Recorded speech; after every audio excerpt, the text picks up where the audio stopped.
ಮತ್ತೊಂದು ಕಡೆ ಮೊನ್ನೆ ಮೋದಿ ಪಂಜಾಬ್ನ ಆದಂಪುರಕ್ಕೆ ಭೇಟಿ ಕೊಟ್ಟಿದ್ರು. ಇವತ್ತು ಶ್ರೀನಗರಕ್ಕೆ ಭೇಟಿ ನೀಡಿದ್ದ ರಕ್ಷಣಾ ಸಚಿವ ರಾಜನಾಥ್ ಸಿಂಗ್ ಯೋಧರಿಗೆ ಅಭಿನಂದಿಸಿದ್ದಾರೆ. ಅಷ್ಟೇ ಅಲ್ಲ, ಶ್ರೀನಗರದಲ್ಲಿ ನಿಂತು ಪಾಕಿಸ್ತಾನಕ್ಕೆ ಎಚ್ಚರಿಕೆಯ ಸಂದೇಶವನ್ನು ರವಾನಿಸಿದ್ದಾರೆ.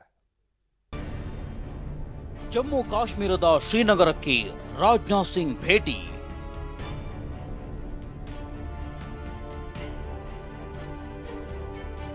ಯೋಧರಿಗೆ ಅಭಿನಂದನೆ, ಗಡಿಯಲ್ಲಿ ನಿಂತು ಪಾಕ್ಗೆ ಎಚ್ಚರಿಕೆ.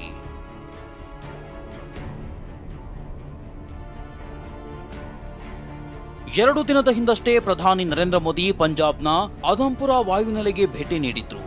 ನಮ್ಮ ವೀರ ಯೋಧರಿಂದ ಆಪರೇಷನ್ ಸಿಂಧೂರ್ ಯಶಸ್ವಿ ಹಿನ್ನೆಲೆಯಲ್ಲಿ ಅಭಿನಂದನೆ ಸಲ್ಲಿಸಿದ್ರು.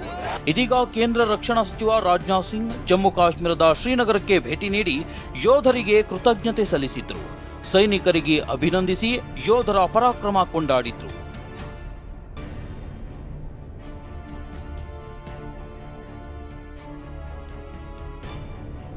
ಪಹಲ್ಗಾಮ್ನಲ್ಲಿ ದಾಳಿ ಮಾಡಿದವರಿಗೆ ತಕ್ಕ ಶಾಸ್ತಿಯಾಗಿದೆ. ಉಗ್ರರ ಜೊತೆ ಪಾಕಿಸ್ತಾನಕ್ಕೂ ಕಠಿಣ ಸಂದೇಶ ರವಾನಿಯಾಗಿದೆ. ಉಗ್ರರ ದಾಳಿಯನ್ನ ಇಡೀ ವಿಶ್ವವೇ ಖಂಡಿಸಿದೆ. ದೇಶದ ಜನರ ಪರವಾಗಿ ನಿಮಗೆ ಅಭಿನಂದನೆ ಸಲ್ಲಿಸುತ್ತೇನೆ ಎಂದರು. ಆಪರೇಷನ್ ಸಿಂಧೂರ ನಮ್ಮೆಲ್ಲರ ಪ್ರತಿಜ್ಞೆ. ಅದು ಕೇವಲ ಹೆಸರಲ್ಲ, ಅದು ಎಚ್ಚರಿಕೆಯ ಸಂದೇಶ. ಭಯೋತ್ಪಾದಕರಿಗೆ ನಮ್ಮ ಸೇನೆ ತಕ್ಕ ಪಾಠ ಕಲಿಸಿದೆ ಎಂದು ರಾಜನಾಥ್ ಸಿಂಗ್ ಹೇಳಿದ್ರು. ಪಾಕ್ನ ನ್ಯೂಕ್ಲಿಯರ್ ಬೆದರಿಕೆಗೆ ನಾವು ಹೆದರೋದಿಲ್ಲ. ಪಾಕಿಸ್ತಾನದ ವಿರುದ್ಧ ಗುಡುಗಿದ ರಾಜನಾಥ್ ಸಿಂಗ್, ಪಾಕ್ನ ನ್ಯೂಕ್ಲಿಯರ್ ಬೆದರಿಕೆಗೆ ನಾವು ಹೆದರೋದಿಲ್ಲ, ಭಾರತದ ಮೇಲೆ ಅಣ್ವಸ್ತ್ರ ದಾಳಿ ಮಾಡುವುದಾಗಿ ಕೆಣಕ್ತಿದ್ದಾರೆ. ಆದರೆ ಪಾಕ್ ಗೊಡ್ಡು ಬೆದರಿಕೆಗೆ ನಾವು ಹೆದರಲ್ಲ, ಜಗ್ಗೋದಿಲ್ಲ.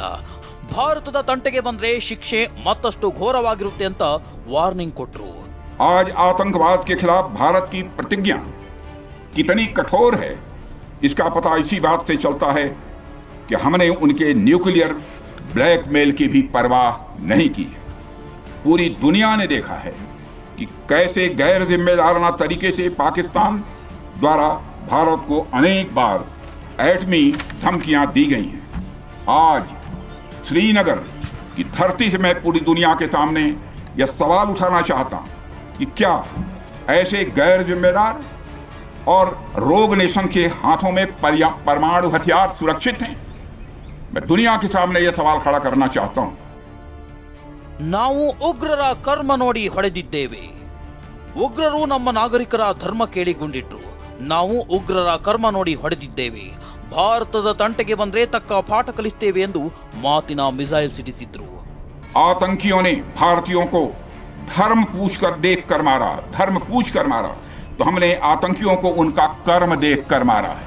उन्होंने धर्म देखकर बेगुनाहों की जान ली। यह पाकिस्तान का कर्म था, हमने कर्म देखकर उनका खात्मा किया। यह हमारा भारतीय धर्म है। ಶ್ರೀನಗರದಿಂದಲೇ ಗುಡುಗಿದ ರಾಜನಾಥ್ ಸಿಂಗ್, ತಮ್ಮ ನೆಲೆಗೆ ಹೊಡೆದ್ರೆ ನಾವು ಎದುರಾಳಿಯ ಎದೆಯನ್ನೇ ಬಗಿತೀವಿ ಅಂತ ಫೈರ್ ಆದ್ರು. हर आतंकी ठिकाना, चाहे वह घाटियों में छुपा हो या बंकरों में दबा हो, हम वहां पहुंचेंगे और दुश्मन की छाती चीर कर हम उन आतंकी ठिकानों को खत्म करके ही हम वापस लौटेंगे.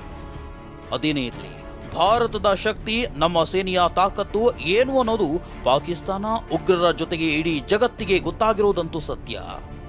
Bureau report, TV9. ಹಾಗೆ ಭಾರತದ ಮೇಲೆ ಕಣ್ಣು ಹಾಕಿದ್ರೆ ಯಾರನ್ನೂ ಬಿಡೋದಿಲ್ಲ ಅಂತ ರಕ್ಷಣಾ ಸಚಿವ ರಾಜನಾಥ್ ಸಿಂಗ್ ಮತ್ತೆ ಗುಡುಗಿದ್ದಾರೆ. ಇವತ್ತು ಶ್ರೀನಗರದ ನೆಲದಲ್ಲೇ ನಿಂತು ರಾಜನಾಥ್ ಸಿಂಗ್ ಪಾಕ್ಗೆ ಎಚ್ಚರಿಕೆಯನ್ನ ಕೊಟ್ಟಿದ್ದಾರೆ. ಇನ್ನು ಮುಂದೆ ಪಾಕ್ ಜೊತೆ ಏನಿದ್ರೂ ಕೂಡ ಭಯೋತ್ಪಾದನೆ ಹಾಗೂ ಪಾಕ್ ಆಕ್ರಮಿತ ಕಾಶ್ಮೀರದ ಬಗ್ಗೆ ಮಾತ್ರ ಮಾತುಕತೆ ನಡೆಯುತ್ತೆ ಅಂತಾನೂ ಕೂಡ ಹೇಳಿದ್ದಾರೆ.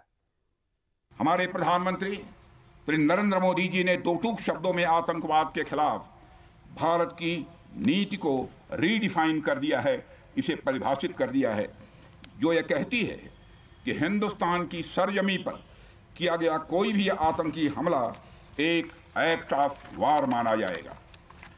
दोनों देशों में जो अंडरस्टैंडिंग बनी है फिलहाल वह इसी बात को लेकर है कि सरहद पार से कोई बेजा हरकत अब नहीं की जाएगी। अगर की गई तो बात निकलेगी तो बहुत दूर तक जाएगी।